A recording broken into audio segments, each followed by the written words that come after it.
I listen to Spotify every day. And I had a thought recently about how the way we experience music has really changed in the last 20 or so years. There's such a sharp contrast between the way we experienced it back in the 90s versus how we experience it now through streaming.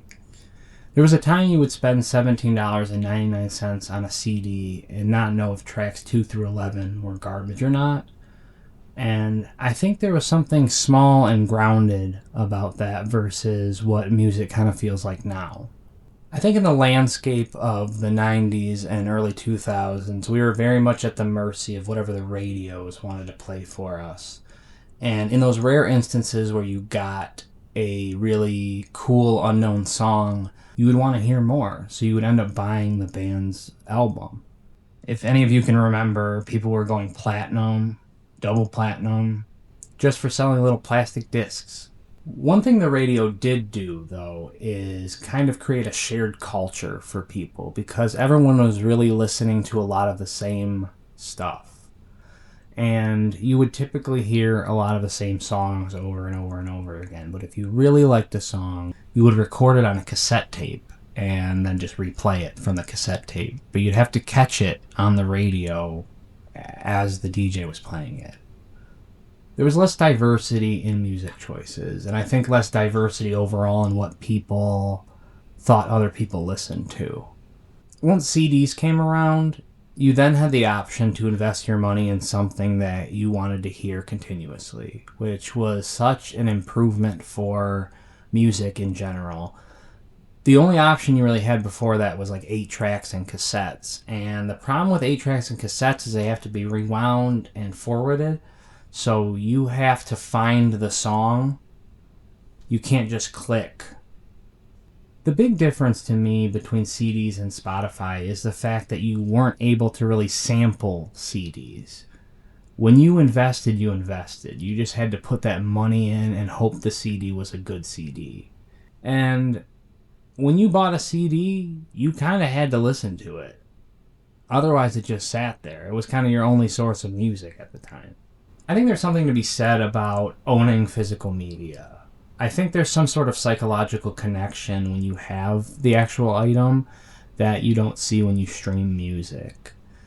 A lot of times I had so much fun as a kid just looking at the album artwork and the CD itself and the lyric sheet and really what the band was going for and the vibe of the whole album. And I think we've kind of lost that. We don't see album releases like that anymore. People are putting a lot less work into albums, I think, in general, because there's not much there. There's not many people going out and buying full albums rather than just streaming singular songs on Spotify. During the CD era, music discovery was really slow and really intentional. You had to really know what you wanted and really know what you were looking for at the time. You didn't have the luxury of being able to sample other types of things. You had to either invest in the album or not be able to listen to it or just wait for the radio to play it.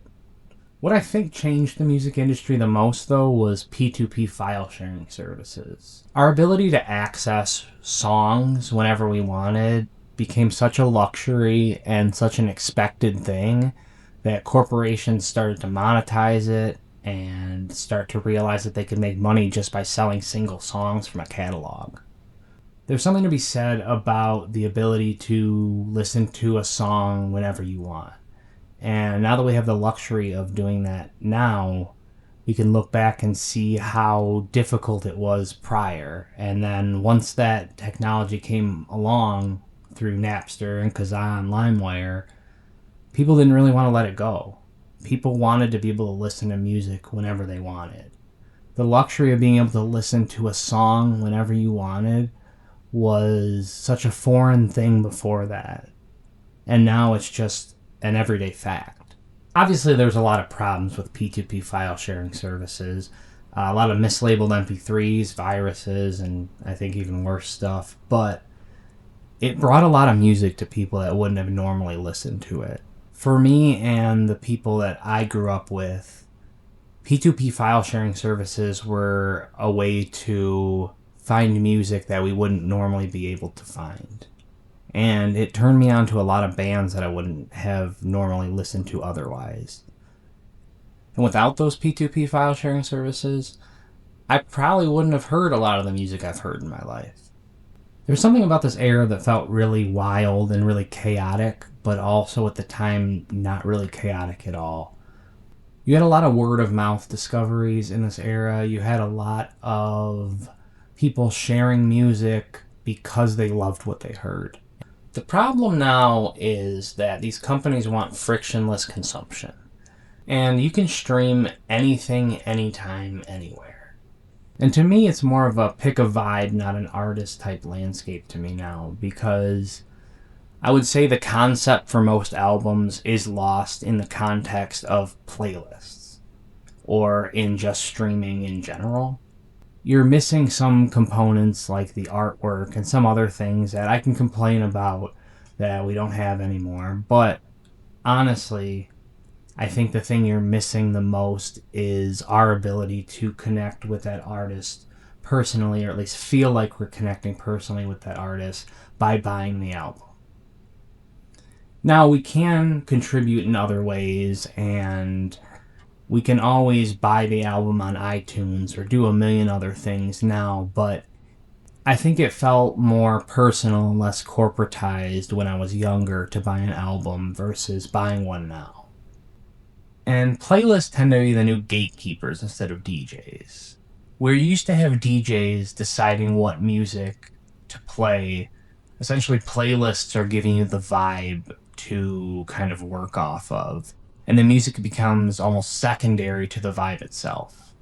I think discovery feels almost automated now rather than natural, and that tends to disconnect us, I think, from the art itself. So with Spotify and other streaming services, we tend to sample instead of commit to an artist. So we see less fan engagement with artists. But honestly, some things are better today. Artists can genuinely blow up without really doing anything, and that's great for art. Another great thing is niche genres thrive in streaming. If you make something that people connect to and want to hear, they'll find a way to listen to it. And I think there's something to be said about the revival in a lot of types of music. Things like shoegaze or bedroom pop, you start to see become more popular. There's a lower barrier to entry, which is good for artists in general. Not good for life, but good for artists. Compared to what you had access to listen to in the 90s, you can listen to music from all around the world. If I want to go on Radio Garden and listen to a radio station in Russia right now, I can do it. I think there's something to be said about being able to access everything everywhere all at once. I think while algorithms can find something that matches your emotional world, it almost takes away from the experience to me and makes music less personal. It feels like corporations have taken our emotions and almost monetized them by allowing us to listen to whatever we want whenever we want. And I think there's something to be said about what music kind of becomes in a society that's algorithm driven. When music feels corporatized like it does through streaming services, we tend to use music as more background noise and less as a focus in our daily life. A lot more passive listening than like active engagement, which rightfully so. I think we're in a world that's oversaturated with artists and music releases. I think one of the most unfortunate parts about streaming services is that art tends to become content.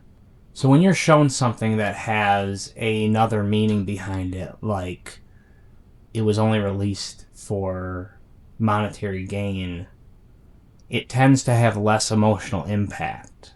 We don't bond to albums the same way we used to because we don't really sit with them. Music really has become more of a background noise than anything, and we don't see the same level of connection with music and fans and artists that we used to. I think what we lost was the ability to discover music slowly. And in a society that feels faster than ever, that might be a big loss. Because there was like a ritual into diving into an album. There was something about engaging with something from an artist like that that felt more connected than it does now. And honestly, I feel like music back then connected more to places or things or people or emotions than it ever has now. And I think that also has to do with how we engage and consume music. Like I said, it's become almost a background noise or a piece of content at this point. And we are less likely probably to engage with an artist or multiple artists unless we're really, really into that artist. But we did gain a few things. I think we gained more diversity in music in general. We gained more niches, we gained more genres. You have smaller artists surviving without labels. You have people able to make a living doing something they love because people connect with it. And I don't think you can ever say that's a bad thing. There's more diversity in sound, genre, and music now, but I think unfortunately we're not able to engage with it like we used to. But ultimately, does convenience make music better? I mean, maybe it's not streaming, but how we interact with it and how we use it. Because discovery now feels infinite, but also very shallow. I think it's important now in a world that feels so focused on abundance to bring back intention. So, maybe if you like an artist, buy their album. Engage with it. Listen to it. In a world that seems like it's looking at music more and more like it's just content, I think it's refreshing to see people engaging with artists in a way that feels authentic and genuine. Ultimately, I think I've lost something as a person since streaming became kind of the default way of listening to music. I feel like I don't connect with music in the same way that I used to, and it doesn't hit the same. You're gonna call me an unk, but there was something about owning physical media, I think, that gave us a psychological connection to it, and very much felt like we were more connected to the artist and the art than we probably were. Because honestly, I've discovered a lot of music that I've loved in the last 10 years, and mostly through streaming, and I wish I had discovered it when I was younger and able to buy the CDs. I think it's important to remember the art is supposed to move something in you. And if it's just filling a hole, then I don't think we're doing it right. Have a good night.